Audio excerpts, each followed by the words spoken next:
kind of hobnobbing relatives.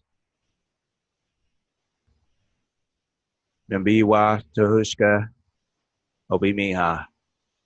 All right, so I wanted to do a new little series here, and this is going to be the Free American Indians, Virginia, North Carolina, South Carolina, and basically what I'm going to be reading is the family names and when they showed up, these families, when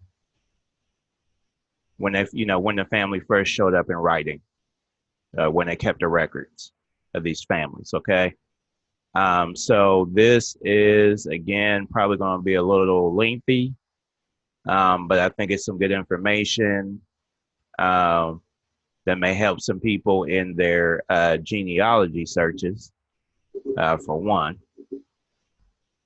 So, so the first family we're going to do from North Carolina is going to be the Abel family.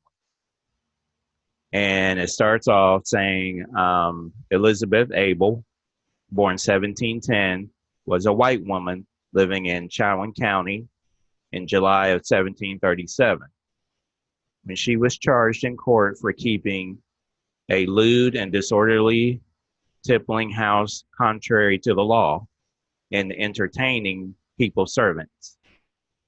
Then it says, shows the court records where you can find this information. It says she was probably the mother of Bethiah, born 1737, Serena, born, say, 1745, and Nanny, born, say, 1750. All right. Then it says Bethiah Abel, born, say, 1737, was living in Bertie County. We know that's in North Carolina, in March 1770, when her mulatto orphan, Betty, was bound to William Bryan. And then it says her children were Elizabeth, born about 1758, Zedekiah, born about 1760, a 14-year-old orphan bound to Edward Skull to be a carpenter in 1774, no parent name. Now, another thing that I keep running into when I'm reading these is that these people are being bound to other people to learn trades. So basically, they're becoming carpenters, different things like that, and you're going to see that quite a bit as we go through this. And you'll see what I'm saying here in a minute. So pay attention to that as I'm reading through these family names. You'll see that the kids are being bound out to people, and they're being bound out to learn trades. Okay, let's keep it going. Jenny, born, say, 1762. Solomon, born, say, 1764. Orphan to Bethiah. No age or race mentioned when he was bound to William Bryan to be a shoemaker. Here we go again. On March 28, 1770. He and Betty Abel obtained a certificate of freedom in Bertie County on April 13, 1794, and recorded it with the Norfolk County, Virginia clerk. Freeborn were bound by order of court as apprentices. See that? William Pugh. Then it says Free Negro and Slave Records, African American Narrative Digital Collection. All right.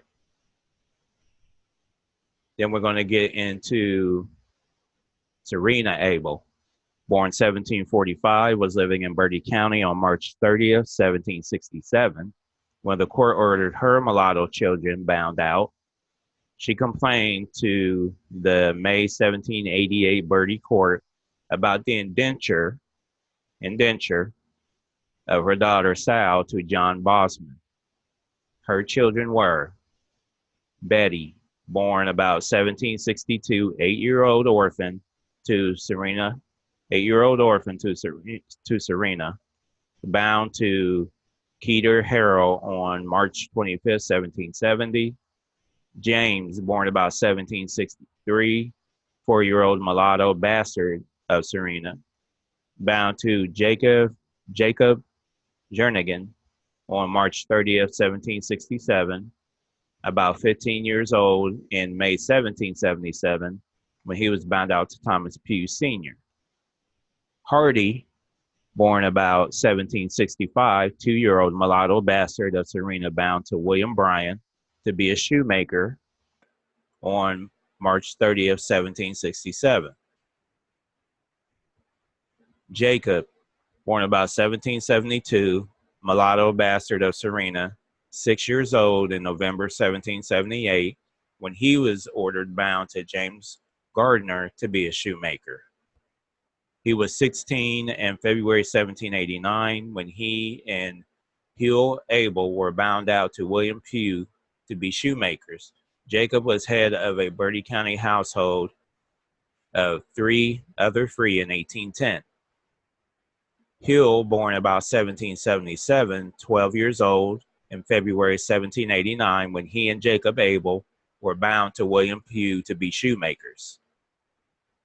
So again, these people are being bound out to learn trades, and not sure if that's where they're getting this slavery thing from, but it's very interesting. So you tell me what you think in the comments. Sal, born say 1780, bound to John Bozeman in 1788. All right, we're going to move on to Nanny Abel, born say 1750, was the mother of a 3-year-old mulatto child, Allen, who was bound apprentice in Bertie County in 1777.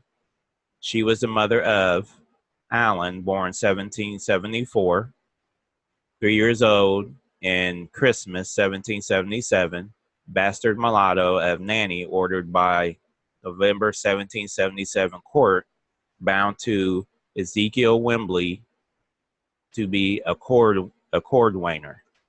He was bound to Lewis Wembley to be a shoemaker on November 7th, 1791. So here we go again. It's people being bound out to learn trades. All right, let's keep it going. Elizabeth Abel, born about 1758, was a 12-year-old mulatto of Bethia Abel, bound to William Bryan in Bertie County on March 28, 1770. She was the mother of Andrew, born about 1771, 6-year-old mulatto bastard of Betty, ordered bound to William Bryan to be a shoemaker in August 1777. Jean, born about 1772, 2-year-old son of Elizabeth, ordered bound to William Bryan in May 1774. Again, someone else, and William Bryan's a shoemaker, so he's teaching these kids how to be shoemakers. Lemuel, born about September 1772, 20-month-old son of Elizabeth, ordered bound to William Bryan in May 1774. Serena, born about 1774, 4-month-old daughter of Elizabeth, ordered bound to William Bryan in May 1774, 8 years old on May 13, 1783, when she was bound to Anne Gliston. Anthony, born about 1775, 2-year-old mulatto bastard of Betty, bound to William Bryan to be a shoemaker in August 1777. All right, then it says John, born January 6, 1779, no age or parent named, when he was bound to Joseph Horn to be a cooper on August 10, 1784. He obtained a certificate of freedom in Bertie County on January 14, 1798, and recorded it with Norfolk County, Virginia clerk on August 5, 1798.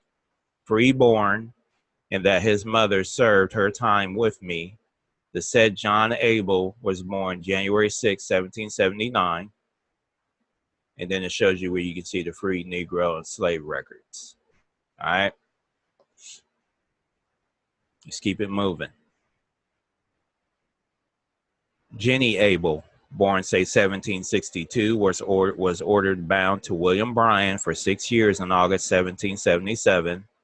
The same court ordered the indenture of her child. Edie, born about January 1776, a one and a 1.5-year-old mulatto bastard of Guinea Abel, bound to William Bryan by August 1777 court. Then it says a member of the family registered in Norfolk County, Virginia on July 10th, 1812. Margaret, born about 1790, 4 feet 11 inches and a half, 22-year-old age of a yellowish complexion, born free. Okay, so that was let's go back up here, Abel family. And again, like I said, I hope you paid attention to these people get bound out. And when they get bound out, they are learning a trade. They are becoming apprentice to, these people that they're being bound to. And you're going to hear this bound word a lot. And for some reason, it's also falling under these people being slaves. So again, you tell me what you think. All right. So the next family we're going to go to is the Abshire family. Members of the Abshire family were John Abshire or Abshire, born, say, 1740. Josiah Abshire, born about 1762. Head of an Anson County household of 6 other free in 1810. 3 free colored in 1820. 3 free colored in 1830. And a Revolutionary War pensioner, age 87. It says head of a household of 4 white persons in Anson County in 1840. He was counted as a white man in Wadesboro, Anson County, North Carolina in 1850. Josiah Abshire, age 100, pensioner, born in South Carolina. He was a corporal in the Revolution and received a pension of $345.97 in December 1826 at the age of 64. Okay, let's keep it moving.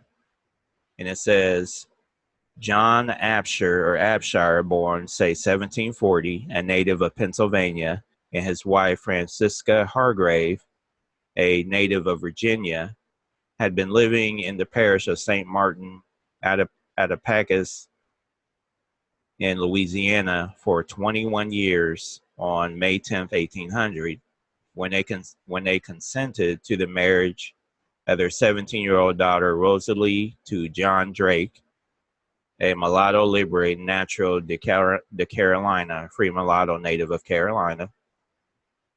And it shows where you can find that information. It says they were the parents of Rosalia, married John Drake, May 18th, 1800, St. Martin of Tours marriage certificate. All right, so that was the Abshire family. So as I'm reading these, if these names are coming up in your genealogy, this definitely should help you kind of pinpoint the area where they were in if you're unsure. All right, so then we have the Acre family. And if I'm pronouncing that wrong, I apologize. So we got Jane Acre, born, say, 1738, was living in Truro Parish on May 16, 1759, when she was indicted by the Fairfax County Court for having a mulatto child.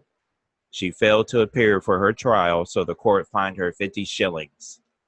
She was probably related to Benjamin Acres, a mulatto boy listed in March 26, 1718, Westmoreland County inventory of Joseph Bailey. Jane was apparently the mother of Rodham, born, say, 1759, a bastard child bound ordered bound by the church wardens to Truro Parish to James Moore on June 19, 1759. So the Acree family, it doesn't say who or what job or trade that they were going to learn when they were bound up, but again, you can see they were bound out to someone to learn a trade. So that's the Acree family, and it tells the area that they were in if that's your people. All right, so next we're going to move on to the Adams family. So members of the Adams family of Richmond County, Virginia, so they are actually in Richmond, they come from Richmond County, Virginia, may have descended from the Adams family of St. Mary's County, Maryland, since Harriet Adams' husband, Cornelius Lawrence, also came from St. Mary's County, member of the Adams family in Virginia.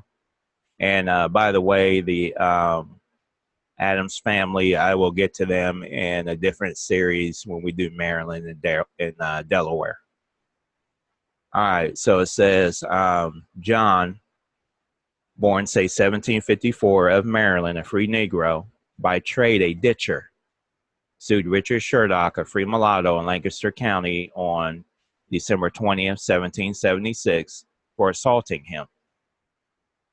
John was a FB, taxable in Lunenburg Parish, Richmond County, in 1809, taxable on a slave in 1812, listed with wife Betty in 1813. Betty Adams was a 50-year-old mulatto spinster, listed in Farnham in 1816. Then it shows you where you can find that information. Keziah, born about 1762, a free black, taxable in Richmond County, on Jenny Adams in 1813. And it says, when the commissioner mistakenly listed female women of color above the age of 16 as taxables. Head of a Richmond County household of 4 other free in 1810, a 55-year-old free Negro listed with Jenny, age 21, and Billy Adams, looks like he was 21, in Lunenburg in 1817. Then it shows you where you can find that information. All right, we're going to move on to John. John, a free Negro, taxable in the Western District of Rockingham County in 1801, taxable on 4 horses in 1807, living with Hemphils in 1813. And then it shows you where you can find that other information. And it said, head of a Rockingham County household of 7 other free in 1810. Humphrey, head of a Rockingham County household of 3 other free in 1810. Millie, head of an Essex County household of 3 other free in 1810. And it says Phyllis, born about 1789. Harriet Lawrence, born about 1799, registered in Essex County on November 17, 1828, wife of Cornelius Lawrence, formerly Harriet Adams, born free, dark mulatto, 29 years of age, 5 feet 1.5 inches. Her husband Cornelius attained a certificate of freedom in St. Mary's County, Maryland, on November 28, 1816, age 19 years, light complexion, born free. Then it says, and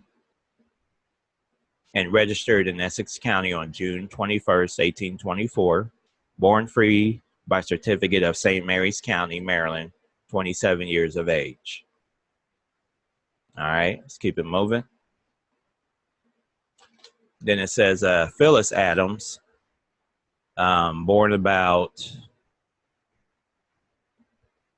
1789, was in the list of free Negroes for South Farnham Parish, Essex County, in 1813. She registered in Essex County on March 18, 1839, born free by certificate of the clerk of Richmond County, black, about 50 years of age, 5 feet 3 inches. She was the mother of Polly, born about 1816, registered in Essex County on March 18th, 1839. Daughter of Phyllis Adams, born free, dark brown, about 23 years of age, 5 feet 2 and 2/8 inches. Robert, born about 1816, registered in Essex County on July 28th, 1829, son of Phyllis Adams, born free, black, about 13 years of age, 5 feet 2.5 inches. Then it shows where you can find that information. All right, so next we're going to keep on with the Adams family. It says an Adams family in North Carolina was Andrew Adams, born, say, 1730, taxable with his wife Eleanor, mulattoes, in Bertie County, 1757. All right, so let's scroll back up here. This is, again, the Adams family. They were in Richmond County, Virginia, and it looks like they also came from St. Mary's County, Maryland. So that's your surname or that's some ancestry of yours. This is where you can start digging in at. All right. So next we're going to move to the Africa family. All right. So it says Meshach Africa, born, say, 1735, and his wife Nell were taxable Negroes in James Wilson's household in Edmonds Bridge district of Norfolk County from 1751 to 1759, called Africa and Nell. Then it says Wilson set them free by his Norfolk County will, with the approval of the governor and council of Virginia in 1761. He was called Africa, a free Negro, on August 18, 1768, when the Norfolk County Court ordered him to post bond of £50 to keep the peace for 6 months because John Coates swore the peace against him. Meshach and his wife Nell were taxable free Negroes in the Edmonds Bridge district from 1767 to 1780, taxable on 50 acres from 1767 to 1770, called Free Africa in 1772, FN Africa, Free Negro Africa, in 1773, Meshach Africa in 1774 and 1780. He was taxable in St. Bride's Parish, Norfolk County, from 1783 to 1796, taxable on his son Meshach in 1787, charged with 2 tithes in 1790, and from 1792 to 1795. And it says Meshach was the father of, let's see, so he was the father of Meshach, born, say, 1766, taxable on a free poll in Norfolk County in 1787 and 1789. His tax charge to his father Meshach Africa. He married Hannah Fuller, April 4th, 1789, Princess Anne in Princess Anne County, bound Berea but Surety, April 9th, 19th marriage. All right. Cater, head of a Norfolk County household of 7 other free in 1810, a free Negro, taxable in St. Bride's Parish from 1814 to 1817. He purchased land in Norfolk County by deed, proved in 1817.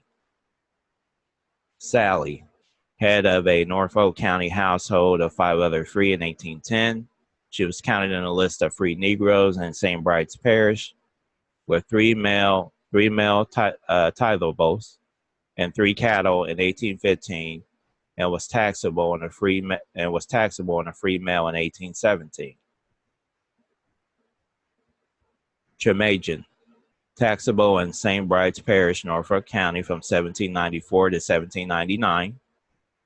Wright, born about 1775, taxables in St. Bride's Parish, Norfolk County, from 1796 to 1800, counted in the list of free Negroes from 1801 to 1817, taxables on two ties and three horses in 1814.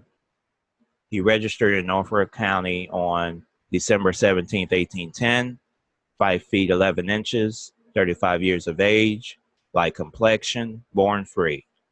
On February 24th, 1810, he purchased 60 acres in Norfolk County adjoining Richard Sylvester's. Nathaniel Wilson, deceased, Credo Manning, and Arthur Butt for $250, purchased another 10 acres near Credo Manning's, Broad Branch, and Cypress Swamp for $75. And then on May 21st, 1813, and purchased two more tracts of deeds proved in 1817 and 1823. Wilson listed as a free Negro in St. Bride's Parish in 1816 and 1817. All right, so that is the Africa family, and I believe it says Norfolk County, and that's going to be in Virginia. And don't get spooked out by the surname. Doesn't necessarily mean that this gentleman was from Africa. He was born, in Virginia.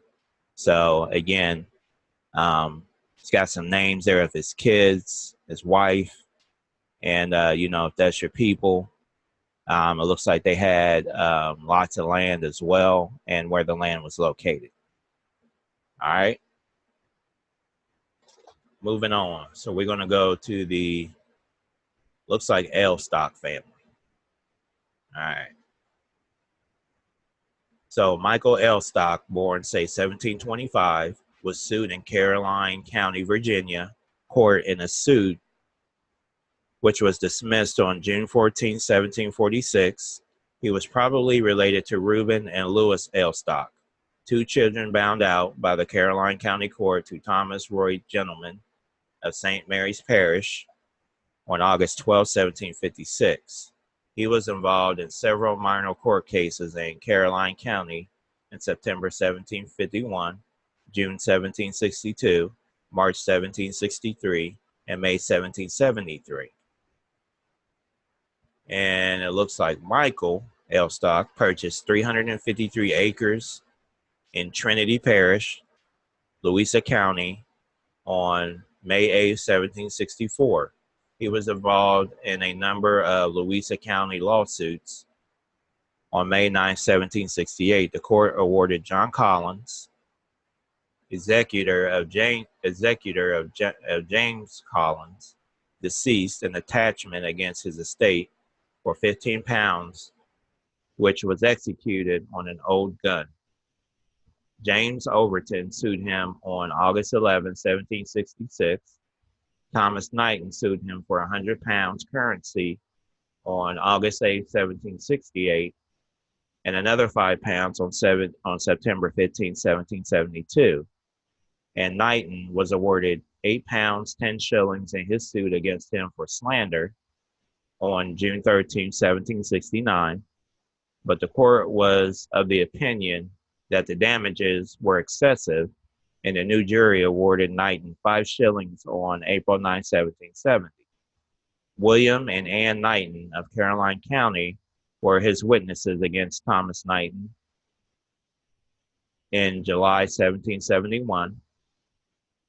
Benjamin Hubbard sued him in Louisa County for failure to pay his account, which included 10 shillings, which Hubbard paid Captain Thomas Todd in 1745-6. 15 shillings paid Edward Pendleton in 1750, and 15 shillings for a fur hat on May 22nd, 1760. In February of 1773, he was sued by William Garrett for a promissory note he made on May 7, 1764, to pay Mary Gresham, 8 pounds, 6 shillings in May 1773. It says George Mitchell sued him for failure to pay his account from 1769 to 1771. The account included 30 yards, Ozenbrug, 10 yards sheeting, a pint of rum, a grindstone, 5 bushels of salt, a quart of rum, powder, shells, buckles, English blankets, 20 yards of Ozenberg, a bearskin, 10 yards of cotton, ginger, 52 yards of sheeting, 18 coat buttons, a vest, powder, a quire of paper, 25 yards Ozenberg, 5 pairs of sleeve buttons, and another quart of rum. He sued John Clark's executor on April 13, 1772. On May 11, 1772, the court ordered his suit against Samuel Winston's executors referred to arbitration. David Cosby attended 28 days as his witness against Winston's executors. On May 11, 1772, he was awarded 6 pounds, 8 shillings damages in his suit against William Clasby for trespass, assault, and battery. All right. Then it shows the judgment information. And it says in March 1769, he sued Thomas Johnson Jr. for saying that he had stolen James Tate's pocketbook. On March 8, 1773, Micaiah Davis accused him of stealing 10 shillings worth of leather, but the court found him not guilty. Davis Smith was his witness in the suit against Colonel Johnson, for which he was awarded 2 pounds, 9 shillings. He and his wife Rebecca sold their 353 acres in Trinity Parish to Moses Going. On January 13, 1777, he was living in Louisa County.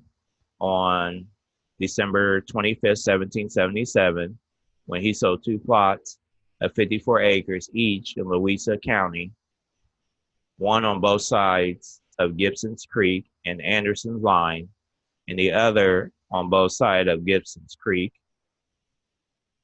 And then it says on June 2nd, 1777, the Amherst County Court ordered that he post a bond of 60 pounds security for his appearance at the next court to answer Mary McCabe for a breach of the peace.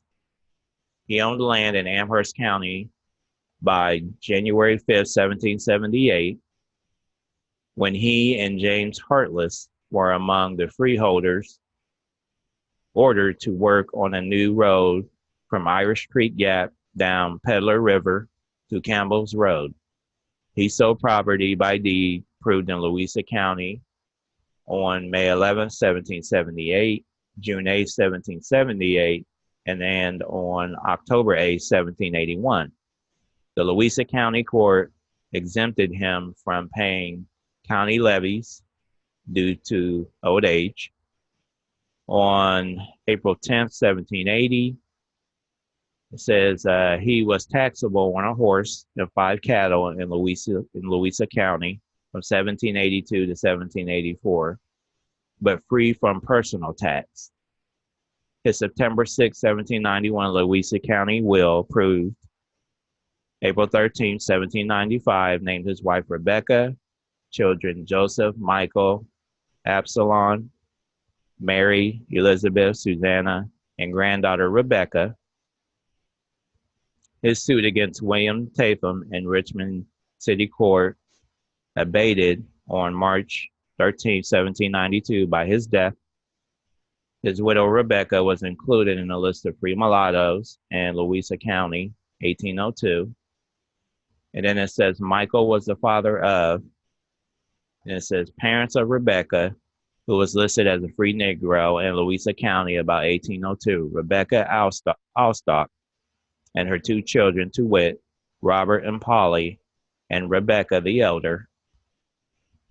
Rebecca was a free Negro, head of a Louisa County household of six free colored in 1820 and seven in 1830.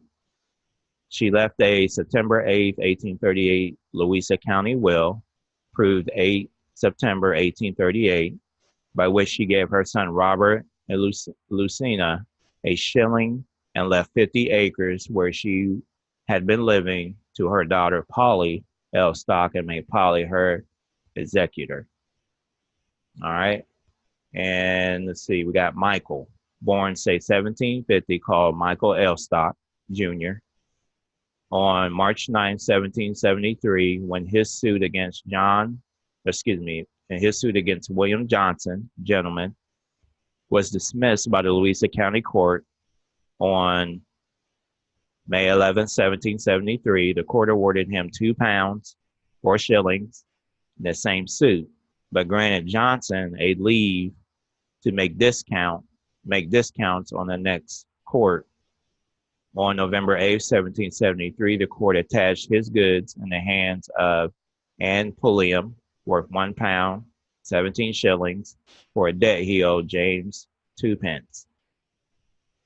He was a drummer in Hazen's regiment and a list of men considered as part of the quota of the state and settled for depreciation in Richmond on May 28, 1785. And then it shows where you can find that information. And it says he was taxable in Amherst County in 1782, where you can find that information, and taxable in Albemarle County from 1795 to 1807, probably related to Patience Allstock, who was counted in a list of free Negroes and mulattoes in Albemarle County in 1813. And this shows you where you can find that info. On January 6, 1800, he was ordered to remain in the Albemarle County Jail for a breach of the peace until he posted bond of $100, and his securities, James Going and Shadrach Battles, posted bond of $50 each for his good behavior. He sold property by indenture proved in Albemarle County Court on July 6th. Then it shows the order. Another child is, Joseph, born, say, 1752. William, born, say, 1756. A free taxable in Richmond City in 1784. He received approval for a bounty land on May 29, 1783, for serving 3 years in the Virginia State Artillery commanded by Colonel Thomas Marshall. He was discharged on August 22, 1780. James, born, say, 1758, said to have been the son of Michael and served in the 3rd Virginia Regiment and failed to return to Louisa County. Let's see, then we got Charles, born, say, 1760, indicted in King George County on August 4, 1796, for retailing liquor without a license. He was taxable in King George County from 1787 to 1797, and head of a King George County household of 2 other free in 1810. On August 3, 1832, Abraham H. Davis, a pensioner in Louisa County, testified that he had enlisted in 1776 in the 3rd Virginia Regiment in the company commanded by Thomas Johnson, and that James and Charles Allstock enlisted with him and were with him in the engagements which took place at Harlem Heights in New York, as well as the battles of Trenton and Princeton. They did not return to Louisa County, and he had no idea what had become of them. John Thomason of Louisa County certified that 2 sons of Michael Allstock, whose Christian names he could not recollect, enlisted with him in the company commanded by Captain Thomas Johnson. All right, and then we got, Absalom, born about 1762. Says Mary Elizabeth married Thomas Mason in Louisa County in April 1791. Susanna, born, say, 1768. All right, and it says Joseph Elstock, born, say, 1752, was awarded £2, 9 shillings in Louisa County suit against William Johnson, gentleman, on April 13, 1773. He was taxable in Louisa County in 1783. 1786, 1793, 1794, 1795, listed with 3 typables, and 1796.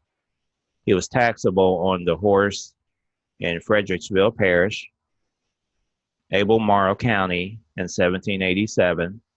He was taxable in Lexington Parish, Amherst County in 1789, and he was ordered to work on the road from the Blue Ridge at Irish Creek Gap to the Three Forks of the Peddler River in Amherst County on November 4, 1789. Says he was taxable in Fredericksville Parish, Albemarle County from 1798 to 1800. Duncan Holmes sued him in Albemarle County Court for trespass, assault, and battery on May 7, 1799, and he sued Jacob Burris for the same on August 7, 1799. The suit was dismissed on agreement of the parties on August 6, 1800. He was a free Negro taxable in the Upper District of Henrico County from 1803 to 1814, taxable on 12 acres, which was transferred to him by Drury Wood in 1803, listed with his unnamed wife as Blacks Free in 1813.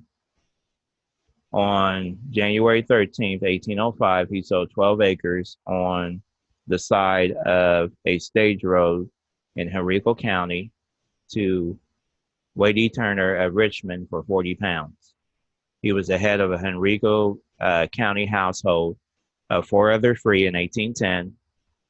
He was the father of Absalom, born about 1780, a free Negro taxable in the Upper District of Henrico County, in the same list as Joseph Elstock from 1803 to 1809.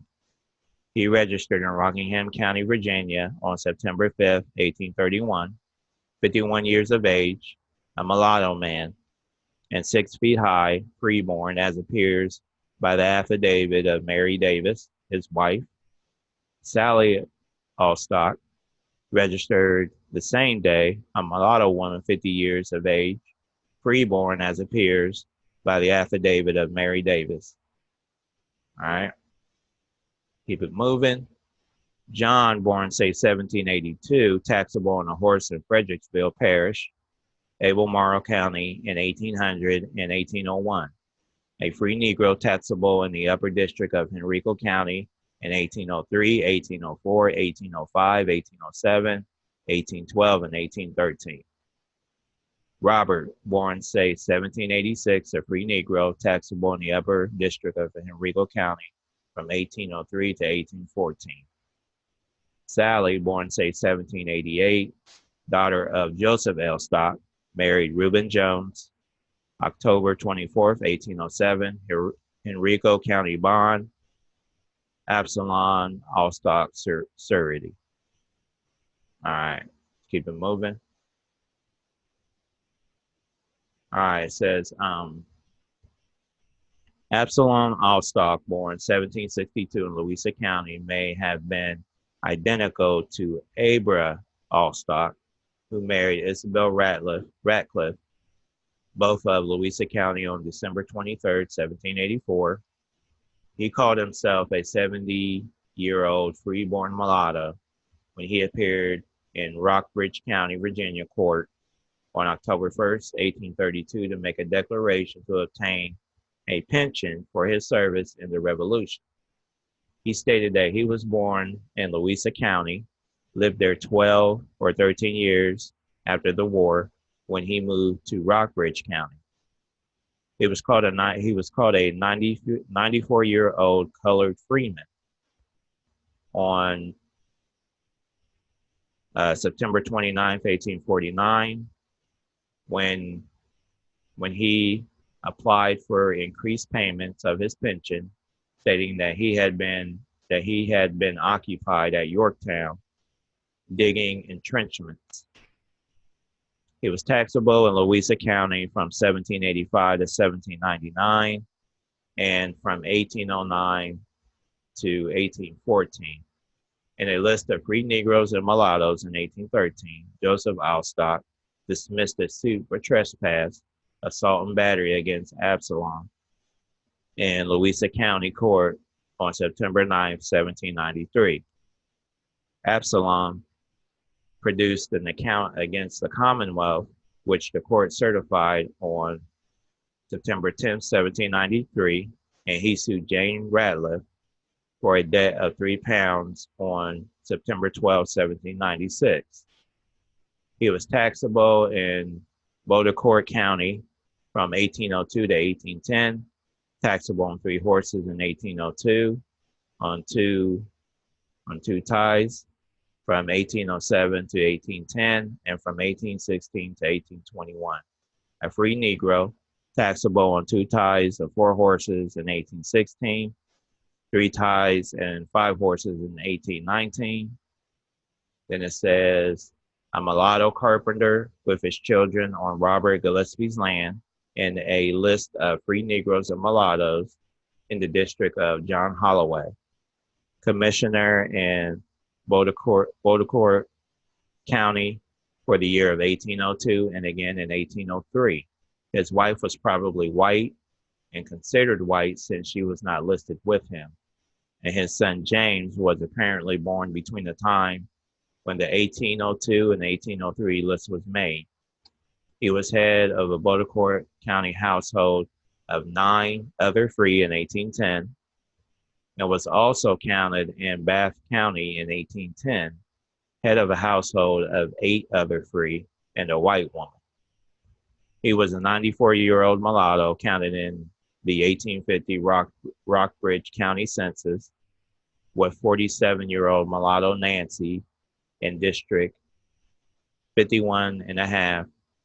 His children were, all right, we got Jenny, born, say, 1780, married Jesse Going, December 2nd, 1799, in Albemarle County bond. Rebecca, born, say, 1782, a laborer and spinster in 1802, perhaps the Becky Alstock who married James Going, was supposed to marry by December 2nd, 1799, in Albemarle County bond, Michael Alstock, bondsman.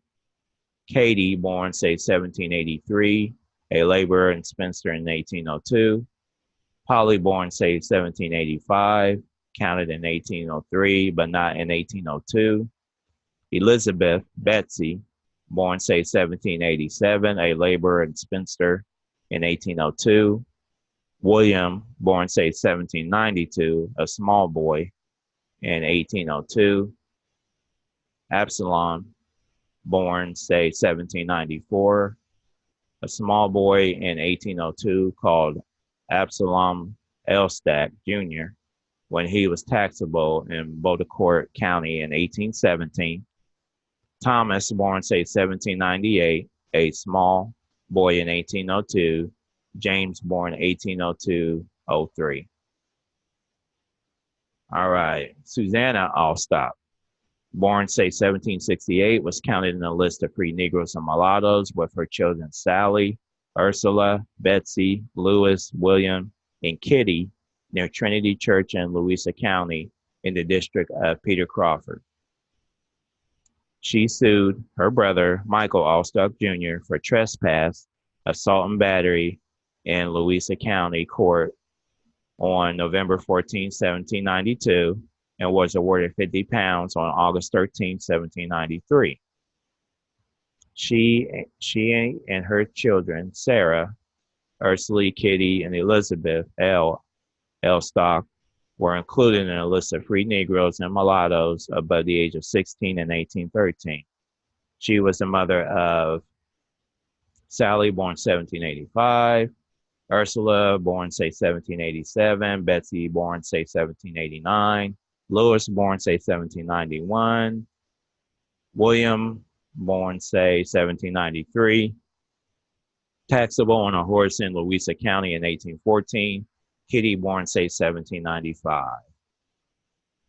All right, and then it says other members of the family in Virginia were Reuben Hellstock, born, say, 1752, living in Caroline County.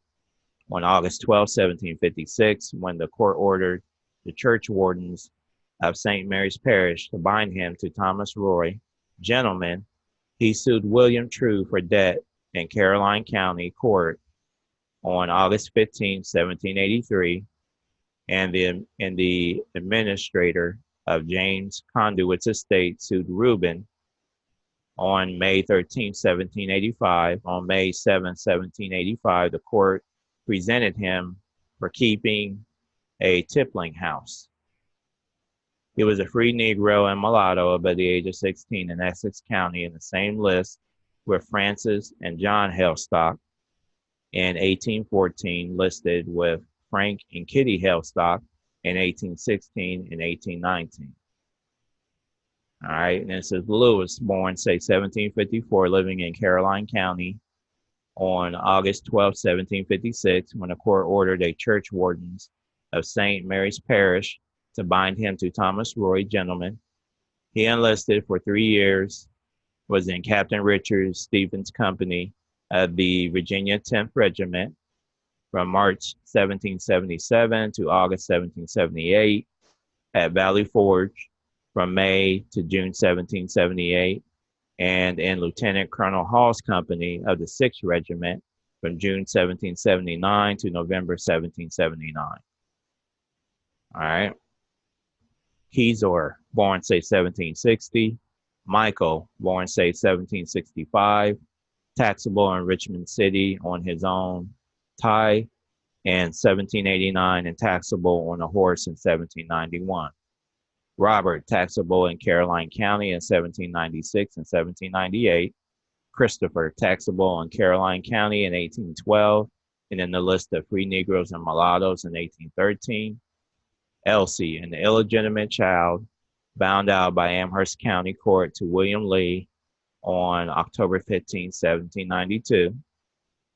Michael, born July 8, 1792, registered in Augusta County on June 28, 1819, a man of color, aged about 27 years, 5 feet 8 inches and a quarter high, black complexion, long black whiskers, declared to be a free man, as appears from a certificate of the clerk of Albemarle County.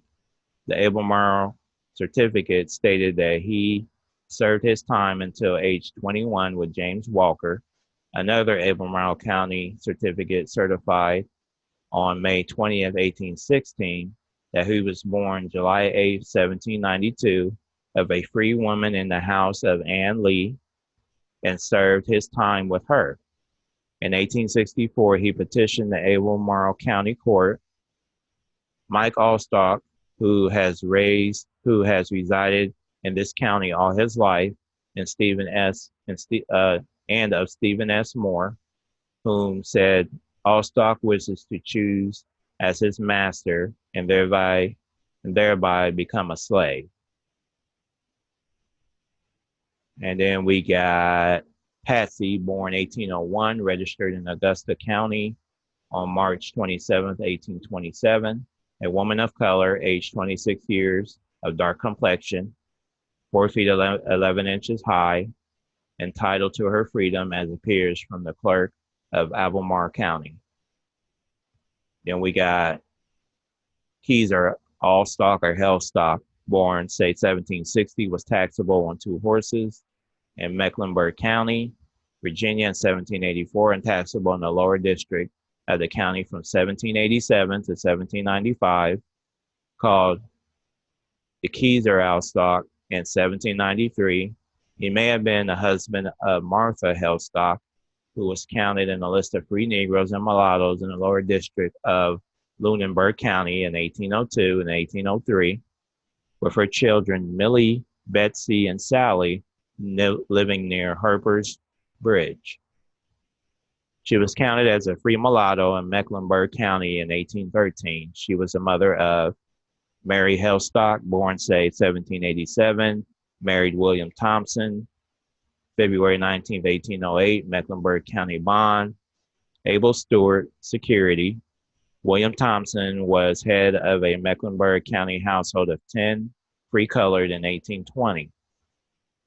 Millie, born, say, 1793, Sally, born, say, 1795, Betsy, born, say, 1797, called Betsy Haystack, when she was counted as a free mulatto over the age of 16 years in Mecklenburg County in 1813. She registered in Mecklenburg County on July 20th, 1840. Yellow complexion, about 46 years of age, 5 feet 5 inches high, born of a free woman in this county.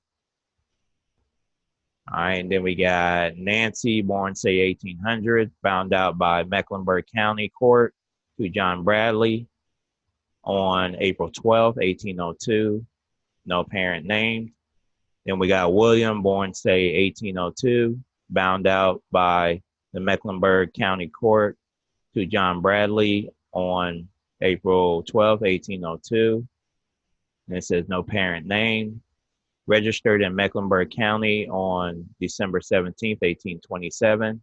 A man of yellow complexion, about 23 years of age, 6 feet and 1 inches high, born of a free woman in this county. And then it says a member of the Hellstock family probably had a child by a slave. Amy Hellstock, a mulatto woman slave, paid 55-pound currency for her freedom from David Lambert at Richmond City, December 14, 1795. All right, so I know that was long and lengthy. So I apologize for that. But that was the, let's get up here to the top. I believe that was the Hellstock family. Yeah. So as you can see, as I was reading through that, they were in, Caroline County, Virginia. As you can see, all the different changing of the last names, spellings, and all that. So again, if that was your people, you can kind of go back, maybe look at this recording, and I'm going to put the link for this information in the description when I post the video. But I think we're going to stop for now. And then when we start back up for this North Carolina, Virginia, and South Carolina family history, we're going to go into the Alford family. Let me stop screen sharing. And again, I appreciate everyone who takes the time to listen to these videos. I know they can be long and drawn out, but I think it's important if you're doing genealogy to know your family's history.